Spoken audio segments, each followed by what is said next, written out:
Unang utos ng Diyos na mahal, ako lang ang iyong sasambahin. Walang ibang Diyos sa iyong damdamin.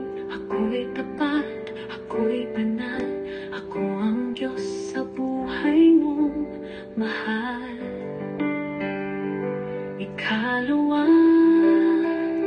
iyong tandaan, larawan huwag mong sasamahin. Anyong namilikhay huwag mo rin kasalin. Diyos lang ang dapat pag-ukulan ng panalangin. Ikatlo, pakinggan muli, pangalan ng Diyos huwag mong babastusin. Sa salita't gawa'y laging ikagalang. Banal na ngalan ay huwag papaliwalain. Ikaapat na utos ng may kapal, ikalang ang araw ng pamamahinga.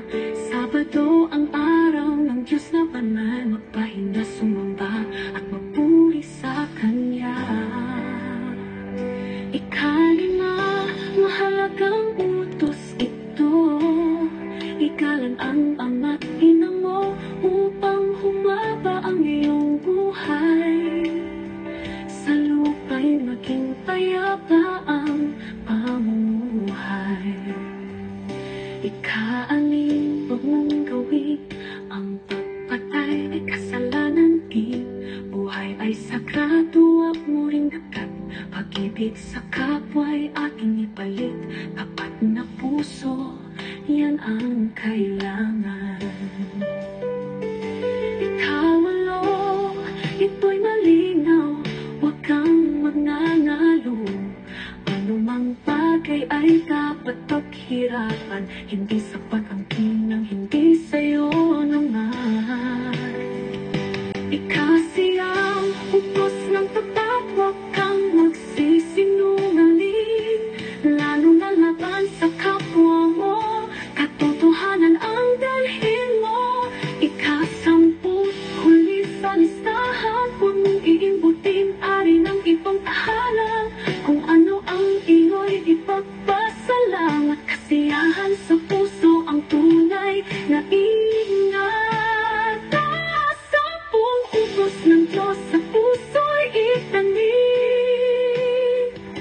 kapay sa buhay na laging kaintig.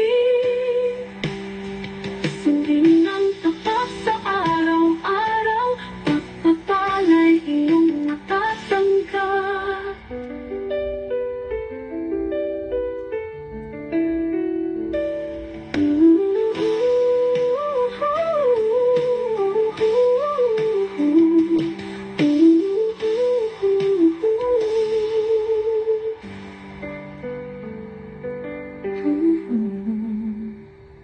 Ikasamput huli sa listahan, huwag mong iimbutin ari ng ibang tahanan.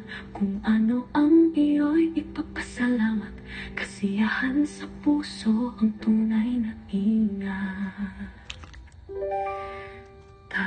Sampung utos ng Diyos sa puso'y itanim, kapay sa buhay na laging taimtim. Sundin ng tapat